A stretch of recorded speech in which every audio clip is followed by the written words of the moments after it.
எனக்கு அவசரம் தான், நான் போய் 8000 ரூபா பே பண்ணுவேன்.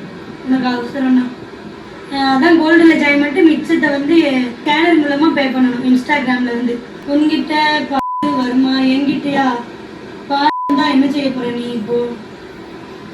குழந்தைய பக்கத்துல போட்டு ஆட்டிட்டு இருக்காங்க பாத்தீங்களா, அது அம்மா தான் அப்படி பண்ணிட்டு இருக்கா அப்படின்றது தெரிஞ்சுன்னா அது எவ்வளவு மன வருத்தப்படும். அது ஒரு குழந்தையோட பசி ஆடுறதுக்காக இயற்கையே கொடுத்த ஒரு விஷயம் தான் வந்து பாத்தீங்கன்னா அந்த ஒரு தாய்ப்பால். அது எவ்வளவு கொச்சையா ஒருத்த கேள்வி கேட்கிறேன், அதுக்கு நீ பதில் சொல்ற அப்படின்னா நீ எவ்வளவு கேவலமான ஒரு ஆளா இருப்ப. இது ஃப்ரெண்ட்ஸ் ஆப்புக்கு கொஞ்சம் கூட சளைச்சது இல்லை அப்படின்னு வந்து தெரிய வந்துச்சு. ரீசெண்டா வந்து பாத்தீங்கன்னா யூடியூப்ல ஷார்ட்ஸ் பாத்துக்கிட்டு இருந்தேன். அப்படி ஷார்ட்ஸ் பாத்துட்டு இருக்கும் போது ஒரு லைவ் வீடியோ ஒன்னு வந்துச்சு. என்னடா ஷார்ட்ஸ்குள்ள லைவ் வீடியோ வருது அப்படின்னு பார்த்தா ஒரு ஆன்டி அது வந்து பாத்தீங்கன்னா பச்சை பச்சையா பேசுதுங்க. கமெண்ட்ல வந்து அவங்களும் பச்சை பச்சையா போடுறாங்க. அந்த ஆன்டியும் பாத்தீங்கன்னா கெட்ட கெட்ட வார்த்தையில பேசு. அந்த கமெண்ட்ல வர்றதெல்லாம் படிக்க முடியல, அவ்வளவு கேவலமா இருக்கு. யூடியூப் கம்யூனிட்டி நல்லா தானே இருந்துச்சு, இதே அப்படி மாறி அது என்னன்னு சொல்லி தெரிஞ்சுக்கலான்னு பார்த்தேன். உள்ள போய் பார்த்ததுக்கு அப்புறம் தான் இது ஃப்ரெண்ட்ஸ் ஆப்புக்கு கொஞ்சம் கூட சளைச்சது இல்லை அப்படின்னு வந்து தெரிய வந்துச்சு. என்ன ப்ரோ சொல்றீங்க, யூடியூப் போய் ஃப்ரெண்ட்ஸ் ஆப்போட கம்பேர் பண்றீங்க அப்படின்னா அதுல வந்து பொண்ணுங்க மட்டும் தான் சம்பாதிக்க முடியும், இதுல பொண்ணுங்க பையங்க எல்லாரும் சம்பாதிக்கலாம் சொல்லுவாங்க, ஆனாலுமே பொண்ணுங்க மட்டும் தான் சம்பாதிக்க முடியும். புரியல. யூடியூப்ல வந்து பாத்தீங்கன்னா சூப்பர் சாட் அப்படின்னு சொல்லி ஒன்று வந்து கொடுத்துருக்காங்க. இதுக்கு முன்னாடி பாத்தீங்கன்னா லைவ் அப்படின்னாலே வந்து பாத்தீங்கன்னா லேண்ட்ஸ்கேப்ல தான் வச்சு எடுப்போம். இதுல வந்து பாத்தீங்கன்னா வெர்டிகலாவும் நம்ம வந்து எடுத்துக்கலாம். போனை வந்து நேரா வச்சு இந்த ஷார்ட்ஸ் இருக்கு பாத்தீங்கன்னா அந்த மாதிரி நம்ம வந்து லைவ் போடலாம். அந்த மாதிரி நம்ம போடுற லைவ் வந்து ஷார்ட்ஸ்லயே வந்து ஃபீட் பண்ணுவாங்களாமா. இந்த மாதிரி வந்து ஷார்ட்ஸ் போடுறாங்க பாத்தீங்களா, இதை வந்து இப்ப நான் ஒரு பையன் இருக்கேன்னு வச்சுக்கோங்க. இப்ப நான் வந்து அந்த மாதிரி ஏதாவது ஒரு ஷார்ட்ஸ் போட்டு ஏதாவது ஒரு முக்கியமான விஷயத்தை எஜுகேட் பண்றேன் அப்படின்னா யாராவது ஒரு ஆள் அதை பார்ப்பாங்கன்னு நீங்க நினைக்கிறீங்களா? யாருமே பார்க்க மாட்டாங்க. அப்படி பார்த்தாலுமே அதுல இருந்து எனக்கு எந்த விதமான ரெவன்யூவும் கிடையாது அப்படின்றனால வந்து அதை நான் பண்ண மாட்டேன். இப்ப இந்த மாதிரி லைவ்ஸ்ல எப்படி ரெவன்யூ வருது அப்படின்னு பாத்தீங்கன்னா செலிபிரிட்டின்னு வச்சுக்கோங்க. இப்ப நான் வந்து பேசிட்டு இருக்கேன், அப்ப வந்து பாத்தீங்கன்னா நிறைய கமெண்ட்ஸ் வந்து இந்த சைடு போயிட்டு இருக்கும். அப்படி நீங்க போடுற கமெண்ட்ஸை நான் நின்னு படிக்கணும் அப்படின்னு நினைச்சீங்கன்னா 40 இருந்து 200 ரூபா வரைக்கும் இருக்கு. அது எப்படின்னா 40 ரூபா கட்டினீங்கன்னா உங்களோட கமெண்ட் மட்டும் கொஞ்சம் வந்து கலர்டா எனக்கு வந்து காட்டும். ஒரு 1 மினிட் வரைக்கும் அந்த கமெண்ட் அதே இடத்துல நிக்கும். உங்க கமெண்ட் ஃபாஸ்டா போகும்போது உங்க கமெண்ட் மட்டும் கொஞ்சம் ஹைலைட் ஆகி அது வந்து ஒரு 1 மினிட் அங்க நிக்கும் போது வந்து படிச்சிருவாங்க. படிக்கிறதுனால அவருக்கும் ரெவன்யூ ஜென்ரேட் ஆகுது, யூடியூப்க்கும் ரெவன்யூ ஜென்ரேட் ஆகுது. ஸோ அதுதான் வந்து சூப்பர் சாட் அப்படின்னு சொல்லி ஒரு விஷயம் இருந்துச்சு. அது இருக்கிற வரைக்குமே ஓகே தான், அதை கூட நம்ம வந்து ஏத்துக்கலாம். பட் இப்போ என்னன்னு பாத்தீங்கன்னா அதுலேயே கிஃப்ட்னு ஒரு விஷயம் வந்து கொண்டாந்துருக்காங்க. அந்த கிஃப்ட் எவ்வளவு எனக்கு தரணும் அப்படின்றத வந்து நானே வந்து நிர்ணயிச்சுக்கலாம். ஸோ அந்த மாதிரி வந்து நீங்க கிஃப்ட் கொடுக்கலாம். இப்போ நான் கேட்கறேன், இந்த மாதிரி நான் வந்து ஒரு வீடியோ போட்டு எனக்கு கிஃப்ட் கொடுங்கன்னா கேட்பீங்களா? இது யாருக்காக கண்டுபிடிக்கப்பட்டிருக்கு அப்படின்றது நான் சொல்லும் போதே உங்களுக்கு தெரிஞ்சிருக்கும். நான் வந்து எல்லாத்தையுமே சொல்லல. ஒரு சில பேர் என்ன பண்றாங்க அப்படின்னா இந்த மாதிரி வந்து ஆபாசமா பேசுறாங்க. அப்படி பேசுறது வந்து நம்ம ஸ்க்ரோல் பண்ணும்போது ஷார்ட்ஸ்ல வந்து வருது. இந்த ட்ரெஸ் வந்து பாதி ரிமூவ் ஆன மாதிரி இருக்கு, இது வந்து நான் ஃபுல்லா ரிமூவ் பண்ணுவேன். அதுக்கு வந்து நீங்க என்ன பண்ணணும்னா என்னோட மெம்பர்ஷிப் வந்து வாங்கிக்கணும் அப்படின்னு சொல்லுவாங்க. இப்போ ஒரு மெம்பர்ஷிப் வந்து அவங்க எவ்வளவு நாளும் அவங்களோட சேனலுக்கு வந்து வச்சுக்கலாம். இப்போ உதாரணத்துக்கு வந்து பாத்தீங்கன்னா ஒரு 1000 2000 அப்படின்னு எவ்வளவு வேணா வச்சுக்கலாம். அவங்க ஒரு 1000 ரூபாய் வச்சிருக்காங்கன்னு வச்சுக்கோங்க. தங்களோட மெம்பர்ஷிப்ல இருக்காங்க பாத்தீங்களா, அவங்களுக்கு மட்டும் லைவ் தனியா போடலாம். அந்த லைவ்ல வந்து நான் அதை போடுவேன். இது வந்து பொதுவா எல்லாருமே பாக்குறமான லைவ்.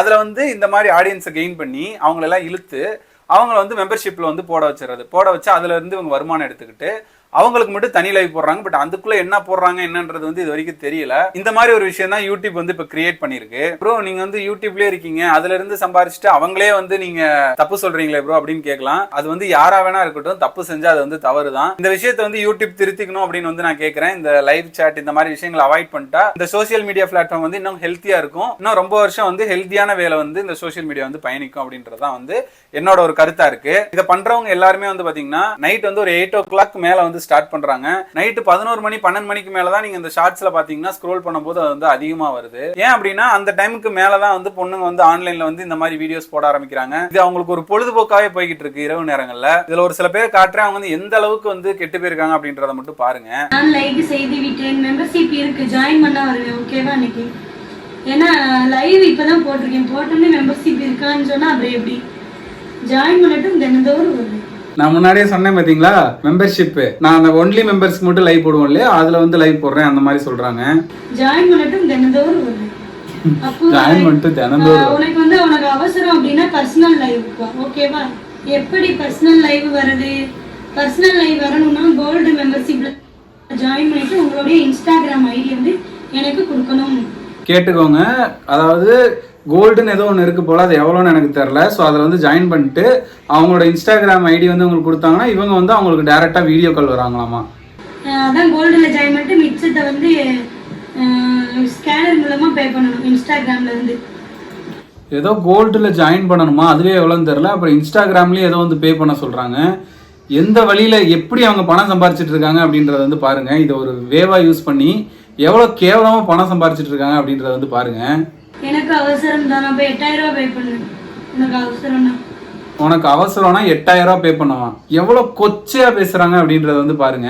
கமெண்ட் பண்ற இடத்துல ஒரு எஸ் சிம்பிள் இருக்கும், அந்த எஸ் சிம்பிள் தொட்டு மெம்பர்ஷிப் ஜாயின் பண்ணிக்கோங்க. மெம்பர்ஷிப் லைவ் வரேன். உன்கிட்ட வருமா என்கிட்டயா தான் என்ன செய்ய போற நீ இப்போ?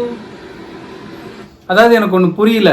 இப்போ அந்த ஒரு குழந்தைய பக்கத்துல போட்டு ஆட்டிட்டு இருக்காங்க பாத்தீங்களா, அந்த குழந்தை பெருசாகி வந்து இந்த வீடியோவை பார்த்துச்சு அப்படின்னா அது தான் அம்மா தான் அப்படி பண்ணிட்டு இருக்கு அப்படின்றது தெரிஞ்சுன்னா அது எவ்வளவு மன வருத்தப்படும், அந்த குழந்தையோட மனசு எவ்வளவு பாதிக்கப்படும் அப்படின்னு உனக்கு தெரியுமா? ஒரு குழந்தையோட பசி ஆடுறதுக்காக இயற்கையே கொடுத்த ஒரு விஷயம் தான் வந்து பாத்தீங்கன்னா அந்த ஒரு தாய்ப்பால். அது எவ்வளவு கொச்சையா ஒருத்த கேள்வி கேட்கிறேன், அதுக்கு நீ பதில் சொல்ற அப்படின்னா நீ எவ்வளவு கேவலமான ஒரு ஆளா இருப்ப. நான் இவங்க யாருன்னு வந்து சொல்ல விரும்பல, யாருமே யாருன்னு அதுல காட்டுறது என்னோட நோக்கம் கிடையாது. அதாவது 1 லட்சம் சப்ஸ்கிரைபர்ஸ் இருக்காங்க, வெறும் இந்த மாதிரி ஆபாசமா வீடியோ போட்டு மட்டும் இந்த 1 லட்சம் சப்ஸ்கிரைபர் அவங்க வந்து வச்சிருக்காங்க.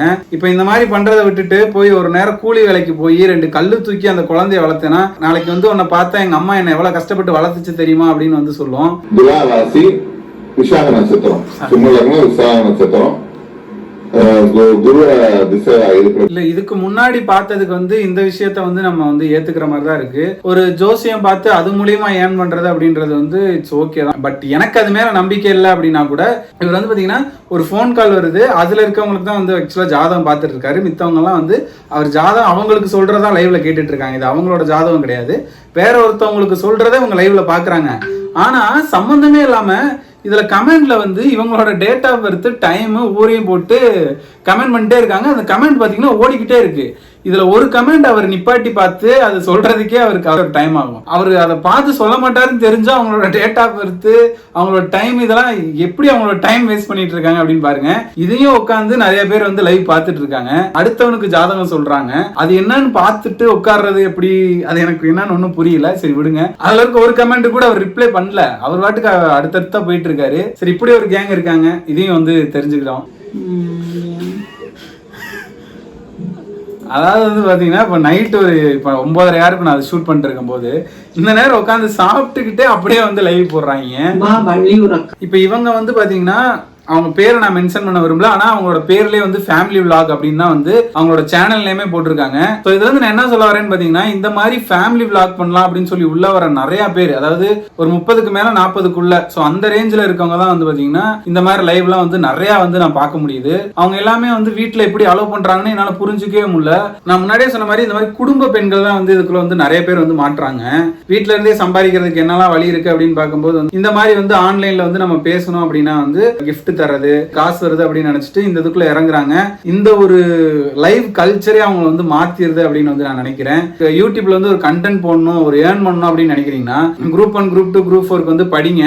அந்த படிக்கிறத வந்து இன்னொருத்தவங்களுக்கு வந்து சொல்லி கொடுத்தீங்க அப்படின்னா அவங்களுக்கும் வந்து அது ஒரு நாலேஜ் கெயினா இருக்கும், உங்களுக்கு வந்து அது புரியும். அதனால நீங்க ஒரு ஏர்னும் பண்ணலாம், அந்த மாதிரி எஜுகேட் பண்ணி ஏர்ன் பண்ணலாம். அப்படி இல்லை அப்படின்னா கரண்ட்ல வந்து என்னென்ன விஷயங்கள் நடந்துட்டு இருக்கோ அதெல்லாம் கேதர் பண்ணுங்க, கேதர் பண்ணி அதை மக்கள்கிட்ட கொண்டு போய் சேருங்க. அதுல உங்களோட பாயிண்ட் ஆஃப் வியூ என்னன்னு சொல்லி ஒரு விஷயத்தை எஜுகேட் பண்ணுங்க. அப்படி ஒரு ஒவ்வொரு வீடியோலயும் ஏதாவது ஒரு கருத்து இருக்கணும். அந்த விஷயங்கள் வந்து நம்ம சொசைட்டிக்கு ஒரு நல்ல விஷயத்தையும் ஒரு நல்ல ஒரு நாலேஜையும் வந்து கொடுக்குற மாதிரி அந்த வீடியோ வந்து இருக்கணும். நல்ல ஒரிஜினல் கண்டென்ட் கொடுக்கும்போது கொஞ்சம் லேட் ஆகும் நீங்க ஜெயிக்கிறதுக்கு, ஆனா உங்க முயற்சியை மட்டும் விடாம பண்ணீங்கன்னா கண்டிப்பா ஒரு நாள் ஜெயிப்பீங்க. அந்த ஏர்னிங்ஸ் வந்து உங்களோட டேலண்ட்டை யூஸ் பண்ணி நீங்க பண்ற ஏர்னிங்ஸ் அது உங்களுக்கு வந்து ஒரு மன நிம்மதியை கொடுக்கும். கேரியர்லயும் அடுத்தடுத்த லெவலுக்கு வந்து நீங்க போய்கிட்டே இருப்பீங்க. யூடியூப் வந்து நம்ம வந்து எதுவுமே சொல்ல முடியாது, ஏன்னா அவனுக்கு அது வருமானம் வருதுன்றனால கண்டிப்பா வந்து இதுல இருந்து அவன் பின்வாங்க மாட்டான். நம்ம இந்த மாதிரி விஷயங்கள்ல இருந்து வெளியே வந்துட்டு இப்ப இல்ல ப்ரோ எனக்கு இந்த மாதிரி பண்ண தெரியாதுன்னா ஃபுட் பிளாக் பண்ணுங்க. தினமும் நீங்க காலையில இருந்து நைட் வரைக்கும் கிச்சன்ல ஏதாவது ஒரு விஷயம் சமைக்க தான் போறீங்க. அந்த சமைக்கிறதே ஒரு நல்ல ஒரு கேமரா மட்டும் ஒன்று வச்சு அதை வீடியோ எடுத்து அதை போஸ்ட் பண்ணுங்க. சோ அந்த மாதிரி நீங்க வந்து ஏர்ன் பண்ணுங்க. அண்ட் இந்த மாதிரி லைவை பத்தி நீங்க என்ன நினைக்கிறீங்க அப்படின்றதையும் வந்து கண்டிப்பா கமெண்ட்ல சொல்லுங்க. ஓகே, இந்த வீடியோ அவ்வளவுதான். Tata bye bye. நான் உங்க அசோக் அண்ட் இது உங்க செந்தாலினி விலாக்ஸ்.